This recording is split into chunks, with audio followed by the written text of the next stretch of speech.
Hello everyone. Last video में हमने plant breeding के बारे में पढ़ा था। प्लांट ब्रीडिंग सिंपली हमने बताया था कि अगर सिंपल एक लैंग्वेज में समझिए, सपोज हमारे पास एक प्लांट ए है और प्लांट बी है। इसमें हाई रेजिस्टेंस का कैरेक्टर है, इसमें जो है हाई यील्डिंग का कैरेक्टर है। ये दोनों सुपीरियर कैरेक्टर हमें नेक्स्ट जो है ऑफस्प्रिंग में चाहिए। तो ये जो है हमारा क्या होगा, ये हम किसके थ्रू कराएंगे, इनमें क्रॉस कराएंगे। तो यही मेथड हमारा प्लांट ब्रीडिंग कहलाता है। ठीक है, यानी पेरेंट्स से जो हमारे पेरेंट्स प्रेजेंट हैं उनसे इम्प्रूव्ड कैरेक्टर का डेवलपमेंट जो होता है वो आपका प्लांट ब्रीडिंग कहलाता है। इसमें हमने स्टेप्स बोला, स्टेप्स इसमें मेनली 5 स्टेप्स होते हैं। First is collection of variability, second is evaluation and selection of parents, third is cross hybridization among the selected plants, fourth is selection and testing of superior recombinant, and fifth is testing, release and commercialization of new cultivar। एक एक करके हम cactus लेंगे। First is collection of variability. Collection of variability में simple एक term आता है genetic variation. Genetic variation means होता है कि हर स्पीशीज़ एक दूसरे से थोड़ा सा वेरी करती है। आप देखते हो हर स्पीशीज़ में थोड़ा थोड़ा सा हर हल्का चेंज होता है। तो ये जेनेटिक वेरिएशंस जो होते हैं मेनली जो है प्री एग्जिस्टिंग होते हैं एनिमल्स में। प्री एग्जिस्टिंग का मीन्स मतलब उनके जीन्स में ये प्रेजेंट होता है ये कैरेक्टर। तो हर एनिमल एक दूसरे से थोड़ा सा वेरी करता है, थोड़ा सा डिफरेंट होता है। इसी को हम जेनेटिक वेरिएशन कहते हैं। जैसे रागी जो प्लांट है, रागी की 121 नेचुरल वेरिएंट्स प्रेजेंट होते हैं इस पूरे वर्ल्ड जियोग्राफिकल एरिया में। अलग अलग जियोग्राफिकल एरिया में हम देखेंगे तो रागी प्लांट की करीब 121 वेराइटीज़ पाई जाती हैं। ठीक है, तो ये जो वेरिएशंस क्या होते हैं, जेनेटिक होते हैं, यानी कि उनके जीन्स में प्रेजेंट होते हैं। तो हम क्या करते हैं, सारे पहला स्टेप है हमारा कलेक्शन ऑफ वेरिएबिलिटी, यानी जितने भी वेरिएशंस हैं उन सबको कलेक्ट करना। क्योंकि हमें इम्प्रूव्ड वैरायटी चाहिए। तो इम्प्रूव वैरायटी ऑब्टेन करने के ऑर्डर में हम क्या करेंगे, हम पेरेंट्स को सेलेक्ट करेंगे और पेरेंट्स में वो एडवांस कैरेक्टर होने चाहिए, डेवलप होने चाहिए। तो पेरेंट्स में एडवांस कैरेक्टर का हमें पता लगाना पड़ेगा, यानी हर जगह से हमें वेरिएशंस कलेक्ट करने पड़ेंगे। जब तक हमारे पास सपोज जैसे हमने आपसे कहा कि बायो की बुक सेलेक्ट करनी है, ठीक है, जो बेस्ट हो आपके लिए। तो बेस्ट आप अपने लिए किस बेस पे, ऐसा तो है नहीं कि जो बुक हम आपको देंगे उसी को आप बेस्ट मान लोगे। आप हर बुक्स को सेलेक्ट करोगे, फॉरेन राइटर्स की बुक भी देखोगे, आप जो है इंडियन राइटर्स की बुक्स भी देखोगे, उनका कंटेंट भी देखोगे, उनके डायग्राम्स भी चेक करोगे, सारी चीज़ें आप देखोगे, तब उसके बाद बुक सेलेक्ट करोगे।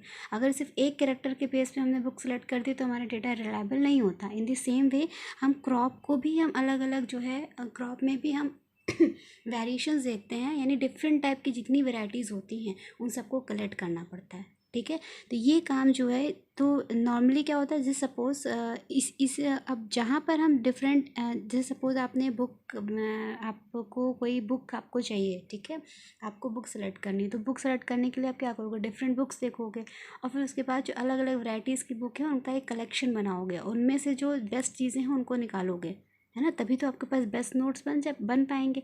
इन दी सेम वे यहाँ पर हम क्या करते हैं कि पेरेंट्स को हम कलेक्ट करते हैं जो कि एडवांस कैरेक्टर जिनमें प्रेजेंट होते हैं। जिनमें एडवांस कैरेक्टर प्रेजेंट होंगे उन सब के जीन को हम कलेक्ट करते हैं और हर जीन की, हर एलील की इंफॉर्मेशन को हम एक जो है एक जगह पे स्टोर कर लेते हैं। उसी को हम कहते हैं germ plasm collection. Means entire collection of a plant और seed having all diverse allele for all genes in a given crop. जैसे सपोज अगर आपसे कहें कि जैसे सपोज जैसे रेड है तो रेड के लिए हम इसको भी रेड लिखेंगे, इसको भी रेड लिखेंगे। तो अलग अलग एलील, ये एक एलील है, ये दूसरा एलील है, या सपोज जैसे मल्टीपल एलीलिज्म में आप ब्लड ग्रुप का एग्जांपल देख ले सकते हो। मल्टीपल एलीलिज्म अभी आप आगे जेनेटिक्स में पढ़ोगे तो उसमें ब्लड ग्रुप में क्या है, A B and O, 4 blood group हमारे पास होते हैं।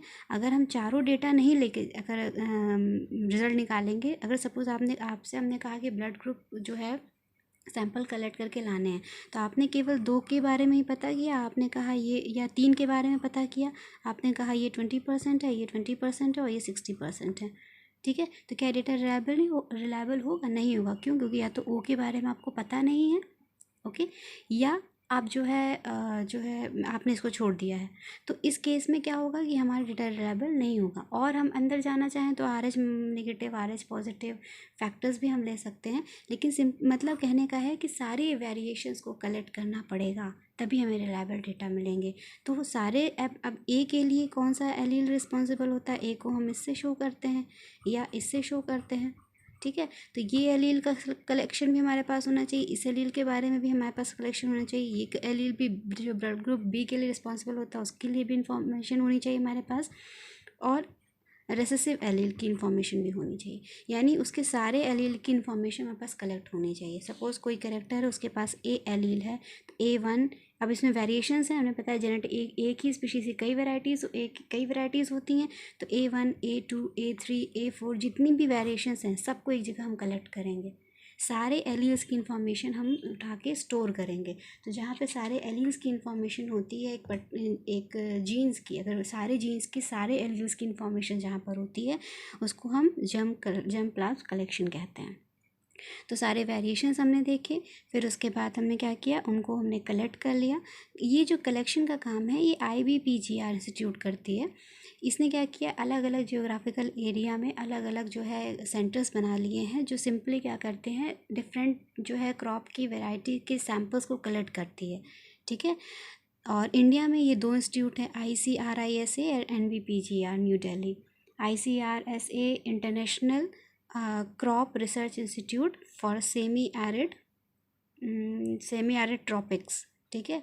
And NBPGR is national bureau of plant genetic resources, ये न्यू दिल्ली में है, ठीक है। इस तरीके से हमने ये जो है क्या करते हैं, डिफरेंट कलेक्शंस करते हैं और एक जर्म प्लाज्म लाइब्रेरी बनाते हैं जहाँ पे जर्म प्लाज्म का कलेक्शन होता है। Okay, next step is evaluation and selection of plant. यहाँ पर क्या करते हैं, जो भी हमने जर्म प्लाज्म लिया है, सेलेक्ट करके लिया है, तो उसमें हम बेस्ट लेते हैं जो हमें मतलब जिसमें सारे जो हमें डिज़ायर्ड कैरेक्टर जिसमें प्रेजेंट हों उनको लेते हैं, उनको मल्टीप्लाई कराते हैं और सेल्फ पॉलिनेट कराते हैं। यानी जर्म प्लाज्म को पहले इवैल्यूएट किया जाता है कि जो कैरेक्टर प्लांट शो कर रहा है उसमें वो कैरेक्टर है कि नहीं। ऐसा तो नहीं कि एनवायरमेंटल कंडीशन की वजह से उसमें वो कैरेक्टर्स प्रेजेंट हो। फॉर एग्जांपल, जैसे सपोज अगर किसी प्लांट को हम जो है न्यूट्रिशन नहीं दे रहे हैं, ठीक है, सॉइल में किसी पर्टिकुलर एरिया में वो प्लांट लगा हुआ है और उस पर्टिकुलर सॉइल में किसी पर्टिकुलर न्यूट्रिएंट की कमी है, उस वजह से प्लांट में वो डिजीज़ हो रही है। लेकिन जब उस प्लांट को हमने नॉर्मल ऑप्टिमम कंडीशन में रखा तो उसमें वो सारे कैरेक्टर्स प्रेजेंट थे, वो उसने अपना फुल ग्रोथ हुई, उसमें कोई डिजीज़ नहीं प्रेजेंट थी, उसमें कोई कमी नहीं हुई। तो इस तरीके से एनवायरनमेंट का इफेक्ट भी प्लांट पे पड़ता है कि जिस सॉइल में ग्रो कर रहा है हो सकता है उसमें उस न्यूट्रिएंट की कमी हो, इस वजह से प्लांट ग्रो नहीं कर पा रहा है। तो हम जर्म प्लाज्म को इवैल्यूएट करते हैं। कैसे इवैल्यूएट करेंगे, उसको ऑप्टिमम कंडीशन दे के, ठीक है, कि जिसमें वो कम्प्लीटली फुली वो ग्रो कर सके, उसमें कोई लिमिटिंग फैक्टर्स उसके लिए ना हो। तो लिमिटिंग फैक्टर्स में नहीं होना चाहिए, ठीक है। यानी एनवायरमेंटल का कोई रोल, एनवायरमेंटल फैक्टर्स में एनवायरमेंट में जो कमी हो रही है वो उसको अफेक्ट नहीं करनी चाहिए। इसके बाद जो हमें इम्प्रूव्ड वैरायटी मिलती है प्लांट की, उसको हम मल्टीप्लाई कराते हैं और सेल्फ पॉलिनेट कराते हैं। सेल्फ पॉलिनेट का मतलब, सपोज जैसे ये प्लांट है, यहाँ male female reproductive organ present है, इसके पॉलन को हमने इसी प्लांट पे कराया, ठीक है। फिर हमें जो वैरायटी मिली उसको अगेन फिर से हमने जो है नया जो प्लांट ग्रो किया, फिर उसको हमने सेल्फ पॉलिनेट कराया, फिर जो प्लांट डेवलप हुआ उसको फिर हमने अगेन सेल्फ पॉलिनेट कराया। तो इससे क्या होता है, कैरेक्टर्स उसमें इनबिल्ड होते चले जाते हैं, फिक्स होते चले जाते हैं। तो सेल्फ पॉलिनेशन से हम प्योर लाइन क्रिएट कर सकते हैं। प्योर लाइन का मतलब, जैसे आपने मेंडल क्रॉस पढ़ा था, जैसे सपोज आप एक प्लांट ए है और एक प्लांट बी है, इनका जब क्रॉस कराते हैं तो हमें 4 वेरिएंट्स मिलते हैं, 4 ऑफस्प्रिंग मिलती है, ये हमारी F1 जनरेशन है। फिर इनमें हम सेल्फिंग कराते हैं तो फिर हमें अगेन 4 वैरायटीज़ मिलेंगी, ये F2 जनरेशन हो गई। फिर सेल्फिंग कराएंगे, फिर F3 जनरेशन मिलेगी, फिर F4 जनरेशन। इस तरीके से हम सेल्फिंग कराते रहते हैं और जब तक सारे प्योर मतलब होमोजाइगस कंडीशन नहीं मिल जाती है।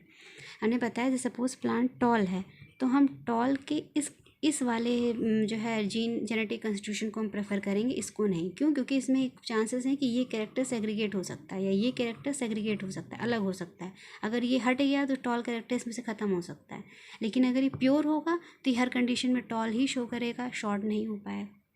ठीक है। इसमें चांसेस ये हैं कि अगर ये एलील हटा तो ये यहाँ पे शॉर्ट कैरेक्टर शो कर देगा, लेकिन प्लांट हमें दिख कैसा रहा है, वो टॉल दिख रहा है। तो यहाँ पर हमें वेरिएशंस आ सकती, यहाँ पर हमें मतलब एक फॉल्ट क्रिएट हो सकता है, इसलिए इसको ओवरकम करने के लिए हम होमोजाइगस कंडीशन को प्रेफर करते हैं। ठीक है, तो बार बार हम क्रॉस कराते हैं, क्रॉस कर पहले जर्म प्लांट्स को इवेलुएट किया, फिर उसको मल्टीप्लाई करते हैं, प्योर लाइन क्रिएट करते हैं। प्योर लाइन क्रिएट करने के बाद होमोजाइगस जब हमें मिल जाते हैं, फिर आगे उसको हम क्रॉस हाइब्रिडाइज कराते हैं। ओके, ये प्रोसेस हम नेक्स्ट वीडियो में पढ़ेंगे। आई होप आपको समझ में आया होगा। इससे रिलेटेड कोई भी अगर क्वेरी आपको हो तो आप मुझसे पर्सनली पूछ सकते हो। Okay, thank you.